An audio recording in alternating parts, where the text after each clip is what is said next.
ሰላም ጤና ይስጥልን። የጊዮን ዜና መረጃዎችን እንሆ። ተጋድሎ ባይበገሬነት ቀጥሏል። ሐምሌ 8 ቀን 2018 ዓ.ም የተጀመረው ተጋድሎ 11ኛ ቀኑን ሲይዝ ወደ ቀጠናችን በመንጋ የገባው ያገዛዙ ጸረ አማራ ቡድን በየደረሰበት ከፍተኛ ሰብአዊና ቁሳዊ ኪሳራ እያስተናገደ ነው።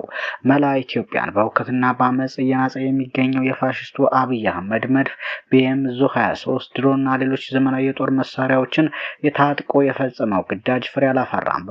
ሁለተኛ ኮር 33ኛ ክፍለ ጦር ውስጥ የሚገኙት የገረመው ወንዳወቅ ልጆች የጀግንነት ተጋድሎም ከንዘግድም እስከ አስተሪዮ ዘልቋል። በትናንትናው ዕለት በ33ኛ ክፍለ ጦር አንደኛና ሁለተኛ ሬጅመንት ሻለቃዎች ከ54ኛ ክፍለ ጦር ጋር ተቀናጅተው አስተሪዮን ነጻ ያወጡ ሲሆን ዛሬ ደግሞ ሁሉም የገረመው ወንዳወቅ ልጆች ለተጨማሪ ድል በሚያበቃቸው ጉዳዮች ላይ መክረዋል። በተያያዘም አፋብን ወሎ ቤት አማራ ጀብደኛው ምኒልክ እዝ አሃዶች በጋራ በመሆን በአገዛዙ ሰራዊት ላይ የበላይነት በመውሰድ ድልን ተጎናጽፈዋል። የጀብደኛው ምኒልክ 106ኛ ኮር 22ኛ ክፍለ ጦር እና 303ኛ አሳምነው ኮር 81ኛ ክፍለ ጦር ጥምረት በመፍጠር በጠላት ላይ በወሰዱት የማጥቃት እርምጃ ያገዛዙን ሰራዊት በርካታ ሙትና ቁስለኛ አድርገውታል። ከሞት የተረፉት ቁስለኛ ሰራዊታቸውን ወደ ጋሽናና ገረገራ በመኪና ጭነው እግሬ አውጭኝ በማለት ፈርጥጠዋል። በዚህም አውደ ውጊያ ፍጹም የፋኖች በኃይል በላይነት የተረጋገጠበት ሲሆን ያገዛዙ ሰራዊት ቅስም የተሰበረበት ትዕይንትም ሆኗል።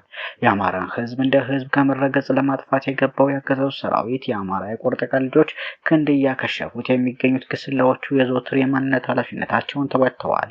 በጠላት ሰራዊት ላይ የጥምር በትራቸውን በማሳረፍ የሚታወቁት 22ኛ ክፍለ ጦር 81ኛ ክፍለ ጦር በቀጠናቸው የአንበሳውን ድርሻ ተጎናጽፈዋል ሲል የ106ኛ ኮር ሚዲያና ኮሙኒኬሽን መምሪያ መረጃውን አርሰዋል። ሌላው የ15 የፖሊስ አባላት አገዛዙን በመክዳት ከካምፕ መሰወራቸው ታውቋል።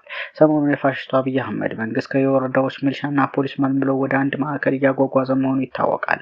ከአጭር የለብለብ ስልጠና በኋላ ወደ መከላከያ ይቀላቀላሉ የተባሉት ሚሊሻና ፖሊሶቹ በየዕለቱ በመክዳት ላይ ናቸው። ከዚህ ጋር ተያይዞም ከመካነ ሰላም ታጭነው ወደ ጊንባ ማዕከል ከተወሰዱት መካከል 8 የፖሊስ አባላት ዛሬ ሌሊት ከካምፕ መጥፋታቸው ተረጋግጧል። በተመሳሳይ መልኩ ከመቅደላ ወረዳ 7 ፖሊሶች የጠፉ ሲሆን በድምሩ 15 የፖሊስ አባላት አገዛዙን ከድተዋል። ከመቅደላ ወረዳ ፖሊሶች መካከል ምክትል ሳጅን ሙላት ባይጨክን፣ ምክትል ሳጅን ሞገስ፣ ዋና ሳጅን አቡሽ ሰይድ፣ ምክትል ሳጅን ጀማል፣ ምክትል ሳጅን ጸጋዬ፣ ምክትል ኮስተር ዘመነ እና አንድ ስሙ ለጊዜው ያልታወቀ ፖሊስ ከካምፕ ሲጠፉ ሳጅን እንድሪስን ጨምሮ 3 ፖሊሶች ደግሞ ሊከዱ ነው በሚል ጥርጣሬ ታስረው ይገኛሉ። አማራን በአማራ ጠፋለሁ ብሎ ጦርነት ያወጀው የፋሽስቱ አብይ አህመድ መንግስት በመንገድ መሪነትና በጥይት ማብረጃነት እየተጠቀመባቸው ያሉት የክልሉ ሚሊሻና ፖሊስ አባላት በጦርነቱ ግንባር ቀደም ተጎጂዎች መሆናቸው ይታወቃል።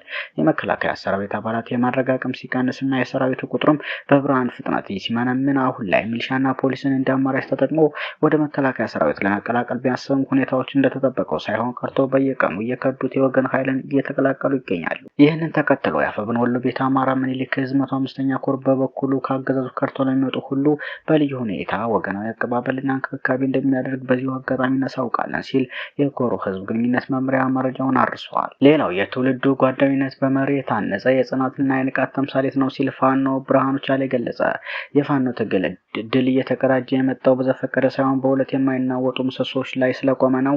አለት በመሰለ ጥልቅ ተቋማዊ መርህና አብዮታዊ ንቃተ ህሊና ላይ የተመሰረተ በመሆኑ ነው።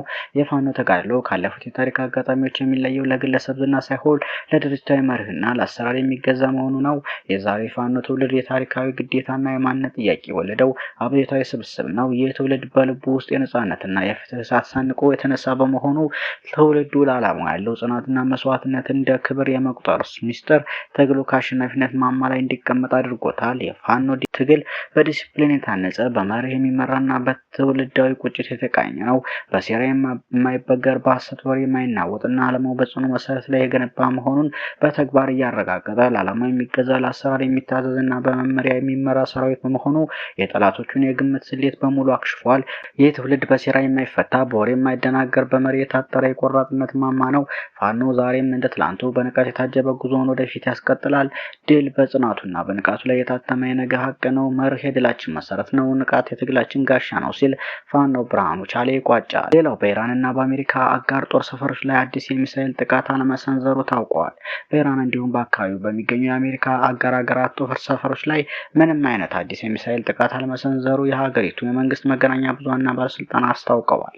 የኢራን ብሔራዊ ሚዲያ በተጨማሪም የባህሬን፣ ዮርዳኖስ፣ የኩዌት ባለስልጣናት እንደገለጹት ከሆነ በአሜሪካ ወታደራዊ ተቋማትም ሆነ በአጋር ሀገራት ግዛት ውስጥ የተሰማ አዲስ የፍንዳታ ድምፅ ወይም የተቃጣ ተጨማሪ ጥቃት የለም። በመካከለኛው ምስራቅ ያለው የቀጠናዊ ውጥረት እንደተጠበቀ ያለ ቢሆንም ሁኔታዎች በከፍተኛ ጥንቃቄ እየተከታተሉት ይገኛሉ። እስካሁን ባለው መረጃ ደግሞ በይፋ የተመዘገበ ተጨማሪ የመልስ ጥቃት የለም። ሰሞነኛ መረጃዎች እነኝህን ይመስሉ ነበር።